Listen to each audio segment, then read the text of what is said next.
Welcome back to Touring the AFC South. I am your host, Mike Patton. And I know plenty of you that are listening and watching have tuned in to ESPN and watched the highlights. You see the videos, you hear the song, get you pumped up, you jump out the chair. Some of you do. I know I do, but hey, maybe I'll digress and not tell as much as I do over here when I watch football. But anyway, today's guest is responsible for some of those highlights we see. So I had to go get her, bring her on, tell her come on the show, please. I'll give you the couch, get you a nice little popcorn, something like that. But yeah, she was able to make it. My guest for tonight or this episode, ESPN associate producer Shannell Starling. How you doing? I'm good. It's an honor. Of course, I was gonna come on here when you asked me. Without a doubt. Thank you for coming on. Appreciate it. Got the nice little banner to tell people who you are if they don't know who you are. Oh, okay. Look at me moving up in the world. So I gotta ask, did you always want to produce? Not really. So I started wanting to write. So when I was in college, I went to school for journalism. So then, and when I started college, it was 2011. So it was kind of in that, area of print was kind of phasing out and it was getting more digital and social media was becoming a thing. So my major was journalism, and then my advisor was like, hey, great if you want to do journalism, just letting you know that's probably phasing out a little bit sooner than we're thinking, so you might want to take some broadcasting classes and focus more on the broadcasting side. So I'm like, okay, sure, as long as it's sports and as long as I can still write, fine with that. So then I started taking more broadcasting classes and then getting more into like on camera, on air and anchoring and reporting. So I was loving that in college. So then once I got the job at ESPN, it was more like production assistant and cutting videos and things like that. And I noticed oh, I like this too. So I think I went through almost all the phases of journalism. So I didn't always want to produce. I'm still on the fence on what exactly I want to do. I want to be able to do everything. So producing is one of the things I do want to accomplish. Got you. Okay. Now, you did kind of answer my next question about how you ended up down this path, but where where has it taken you in this career of yours so far to kind of leading up to ESPN? Whew. What do you expand on that a little bit? So Like how, where is the journey taking you in the broadcasting kind of sports world, leading up to it, like maybe different places before you got there? yeah, so I've done I've written for newspapers, I've had internships at local stations and being a production assistant, but then having some on-air opportunity. Um, Writing, I wrote for Titan sized at one point. I think that's what it's called. That is Titan sized, That right? is Yeah, yeah. it. I was writing there for a little bit, um, and then once I got to ESPN, that's where I kind of was able to focus in and lock in on what exactly I like and kind of really getting those skills stronger. All right, all right. So I got to talk about the NFL highlights. I know you posted a few of them out there, and I definitely enjoy them. The music, the Thank you. anticipation that kind of builds into them. I enjoy that. So, first question I have is, how do you find what clips to use? Um, so that's kind of easier part, it just kind of all starts with my music. So I find my music first, because once I find my music, then I know the vibe of the piece. Like I know, what kind of clips I'm going to be looking for, what kind of sock calls I want. So once I have the music and the sound, then I'm going to, like, if there's, let's say, I'm trying to think, like if I'm doing like Devonte Adams, I'm gonna go to his game log and look at a game where he was amazing. It's kind of hard because he's so good, but I'm gonna look for a game where I'm gonna look at his highlights on like YouTube, and I'm gonna look at Devonte Adams' best catches for this season, and then from there I can kind of narrow down what I want to use, how I want to use it. So it's really like doing a lot of research. So if I'm like, okay, I want to use this touchdown, okay, let me find the sock call for that. Okay, it's missing a little bit of something. So let me look at some, his mic'd up. Like, let me look at his soundtracks and see if he has anything interesting in soundtrack. So it's kind of just researching and, you know, really knowing the game, because I know like different games. I remember certain things, like, oh, I remember this game, he had this catch. I remember this game, it was close, and he had this crazy, like this crazy sequence. Like that's how it, so it kind of helps to know football and to be a football fan, because it kind of comes easier. That's interesting that you picked the music first before Yes. you pick Did the not actual always start, highlight.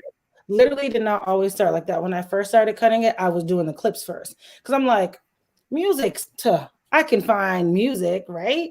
But I realized, like, I'm like, I'm spending a long time on trying to find music, because music can really make or break a piece. Like if you don't have I've had pieces where I've had a track on there and I hated the piece, switched the music, and I was like, this is amazing. Like, I love this piece now. So, music is such a big part of it. So, I'm like, all right, I'm going to start here, because it takes up most of my time for the most part. Like, there's some days I can find it quick if I'm looking at the perfect keywords. Like, if it's, like a Baker Mayfield piece, and I'm like, all right, I want to do more of like a determination sound, motivation, then I'm able to like find those sounds that like have a build up to it, and then have hype in the middle, and then kind of fade out. And then there are some times where like it might take me like 10 minutes. So like every piece is like completely different, but I know music for the most part is, for me, most important, because it kind of sets the tone. Gotcha. Okay. So we have a few comments in the Touring the AFC South inbox. Of Uh-oh. course, we got Herm P. Every Derrick Henry highlight video should be him throwing Mike's twin. Oh my goodness. Not Josh Oh. Norman. Oh, he did it. He did that. That's funny. That is funny. That's Oh funny. my goodness. And then of You're not course right. we You have need to Brian watch it. You're Waters. not right. That's hilarious. Then you have, well, that's my cousin. That's my cousin actually talking about me, because he said ever since I got locks, he tries to call me I can Josh see that Norman's though. twin. No, See that. don't gas him up. Please don't gas him up. No, I'm not gonna get that out of my head. And now, because of course we've got Brian Waters. Hey, Brian. yep, he said you're one of his favorite people on earth. Oh my gosh, So, Brian is like top 2 not to. all right, there we go. There we go. Yeah, definitely Herm P. It'd be your own people. That's right. Yeah, you definitely family on family violence right there. Thank Yeah, you. that was violent. So speaking of Derrick Henry, what kind of music would Ooh. you have for him when he's running the football or something of that nature? It's actually, I've actually cut not Derrick Henry specifically, but I had to cut something for the Bills Titans game, which was Derrick Henry for the most part. So like Derrick Henry, it depends on like what. So what happened is my producer tells me, what they want the piece to be about. So if it's Derrick Henry coming back from his injury, I'm going to use different music than Derrick Henry being the best running back in the league. That's like two different, things. But if I'm doing like a Derrick Henry hype piece, um, sometimes I like to have lyric pops in it. So like not all pieces will have like lyric pops.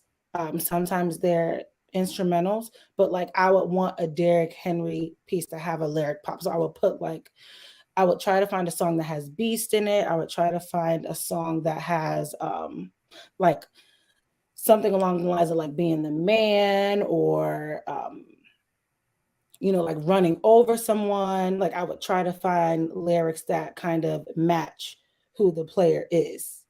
So that's how I would start with Derrick Henry. My keyword would be like beast mode, strong, like running over, motivating. Like I would start with those keywords, and then from there, I would like pick out what works, what doesn't work.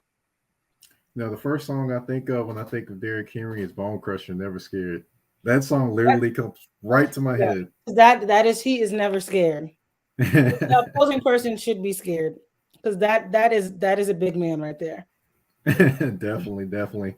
Now, of course, it wouldn't be a show with you without talking about your favorite team, which a team that is not necessarily loved in Nashville as much, but they are everywhere. Every stadium they go to, you're going to see this fan group there, and they're in mass, and that is the Pittsburgh Steelers. How did you become a Steelers fan? My dad's a Steelers fan. We are from Connecticut. He's just a Steelers fan. So of course, being a kid watching football with my dad, whatever he likes, I'm gonna like. And then, just like building that relationship with him and watching the games and, you know, knowing the players as I'm watching it at 6 and 7 and 8. Then, as I get older, I'm like diehard. Like I am like a diehard Steelers fan. So it's just because my dad, we talk sports every single day. Um, he teaches me about the game every chance he gets. So he's the main reason why I'm a Steelers fan. Don't know why I'm still a Steelers fan because woo, they stress me out.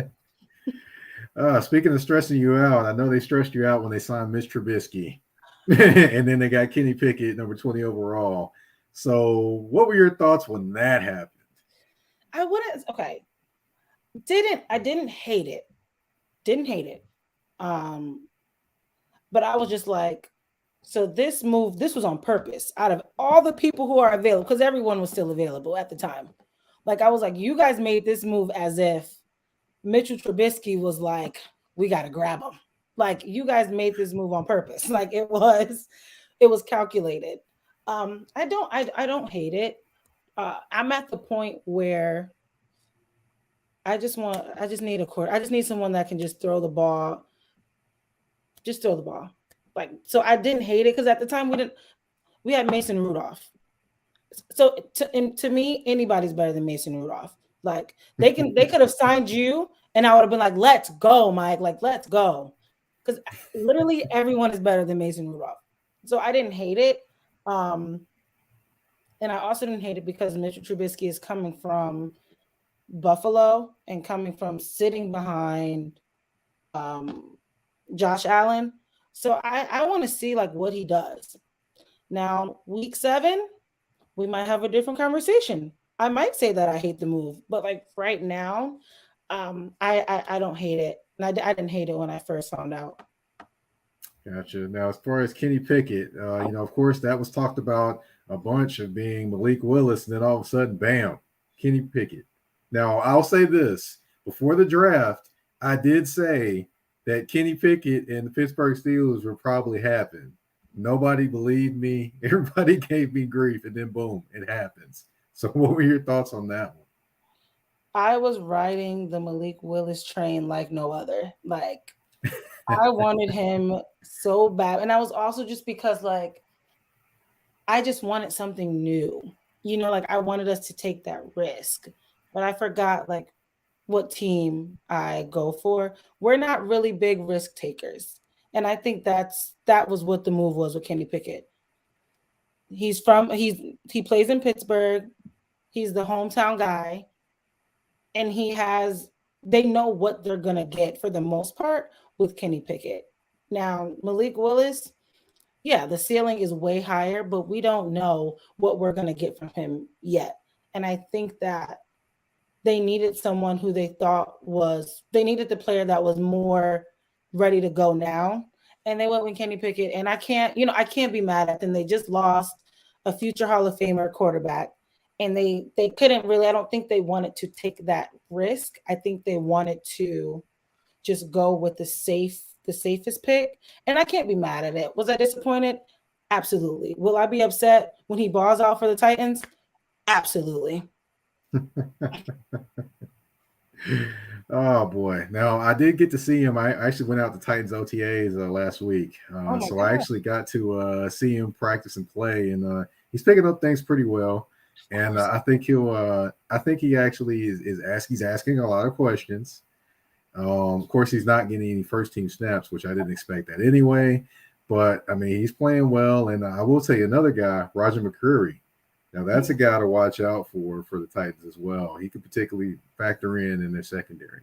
But I will say that definitely, I honestly was surprised, even though I did think Pickett would go to the Pittsburgh Steelers. I was surprised, but got to run back to the touring the AFC South inbox over here. They're kind of lighting it up over here because Brian Waters and Herm P kind of first of all, I just got I couldn't see the comments before, but now I can. So now I'm firing back. Yeah, let's see, Herm P. Yeah, he's like, yeah, boo the Steelers, and then of course Brian was like, "This is Brian." They're I'm not even worried about the Baltimore Ravens always look good on paper. They need to draft a training staff. Okay, nobody's worried about that. Bye. Oh boy, and then Herm P. Ben should have hung it up a couple years ago. You might actually agree with that one though. No, he should have, but I mean, the Steelers they're not like that. They're not going to, and now they're in a bad predicament because they're so loyal. But they weren't going to tell Ben to hang it up. I think they thought that Ben was going to self-evaluate, and it just didn't go the way that they thought it would have went. Like, instead of him saying, "Wow, it's time for me to go," it was like, "Wow, I can't end like this. Let me try another season." And I don't think that they thought that's what was going to happen. But now, you got to pay the cost of being like a loyal, that loyal franchise. Well, Herm P. had another comment. He said that check kept him coming back.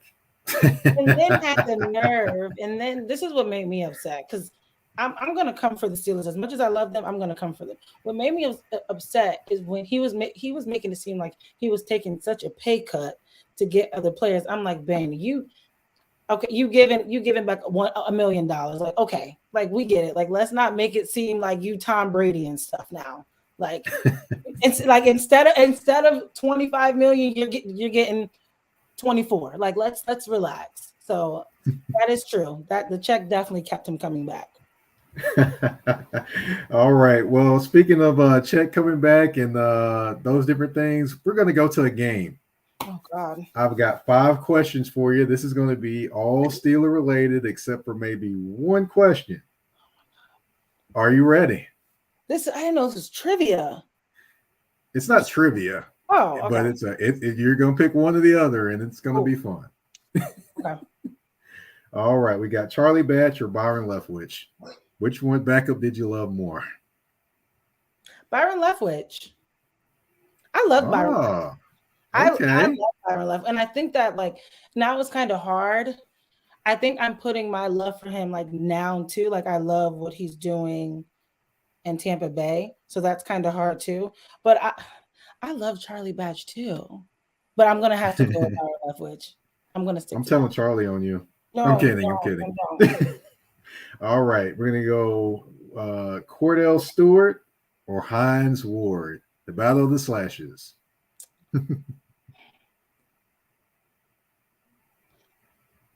Hines Ward. Now, are we just saying our? Okay, Hines Ward. Which one do you like the most? Which one would you go with the most? Hines Ward. Hines Ward. Yep. I remember. Funny thing is, I remember Hines Ward coming in as a quarterback at Georgia, then moving to running back, then playing wide receiver. That's where the slash comes in. For those that aren't aware. Um, Now, okay, This one's gonna be an AFC North themed question. You got to pick one team. If your team ended today, and you All had right. to pick another team in the conference, excuse me, in the division, Ravens, Bengals, or Browns? This is not even hard because I kind of love this team already, and I can't because they're in the AFC North. Like I'm going with like Joey B. Like I am going with the Bengals. And it's not even close. I would there's so many things I would do before I would become a Ravens fan, number one. First of all, I wouldn't give Brian the satisfaction. Would never, ever, ever. Number two, the Browns, they don't even count. Like they're not even in the running. So definitely Cincinnati. Oh boy, a little Browns venom thrown there. Ooh. Yeah, they don't count. All right, we're going coaches: Bill Cowher or Mike Tomlin. Oh my, this is rude. I seem to get this reaction a lot. No, this is a bit much. Oh boy, making you think. I know. Wow. Like this is really intense. Um, I love Mike T. I love him. Uh, Cowher with the jawline, and then Tomlin with the wins and Howard and had the, them. and the Howard had those boys in check. He had those boys in line, and he brought me a lot of happiness. But I have to go with Mike Tomlin. Uh, just what he's doing is extraordinary. Like he's definitely Hall of Fame. He's amazing. Like there's no reason why he's making do with what he's got. And he gets a lot of he gets a lot of criticism, which sometimes is needed, but like no one in the league, no other coach in the league is doing what he's doing. So I have to go Mike Tomlin. All right, and the last question. These running backs, either they people love them in Pittsburgh, or they kind of hate them for how it potentially could have ended. Okay. That'd be Le'Veon Bell or Willie Parker. Willie. Um,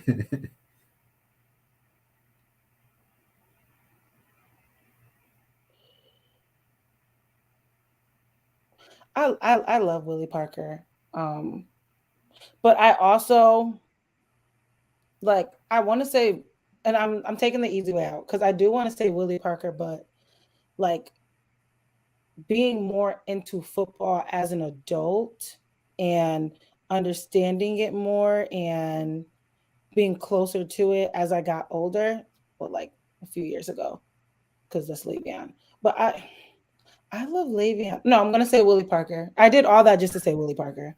Sorry. I don't know why I said all that. Just to say Willie. Yeah, you just couldn't get yourself to say Le'Veon Bell. I'm pretty sure they still booing him in Pittsburgh sometimes. Herm P is we need to block Herm P. I don't think I like him. I can't block family. He actually is my real cousin, so I can't block him. My goodness. Oh, that is all the questions for this round. Hard. That was hard. I tell you, I do my due diligence now. Yeah, that was tough. That Tomlin and like Cowher one like that. That was hard.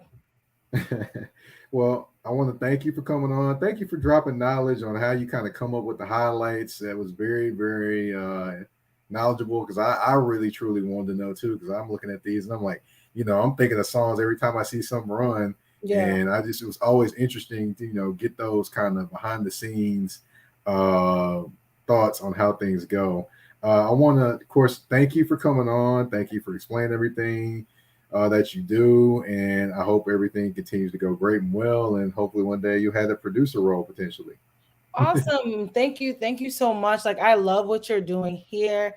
Like, you're super, super consistent. Like, your content is always great. You have like great guests. So, like, continue to do what you're doing. Like, keep it going. Like, it's amazing. Thank you. And can you tell everyone where they can find you, what all things you're working on as well? Yeah. You can follow me on Twitter at the Coco Shannell. And then Chanel is spelled Shannell.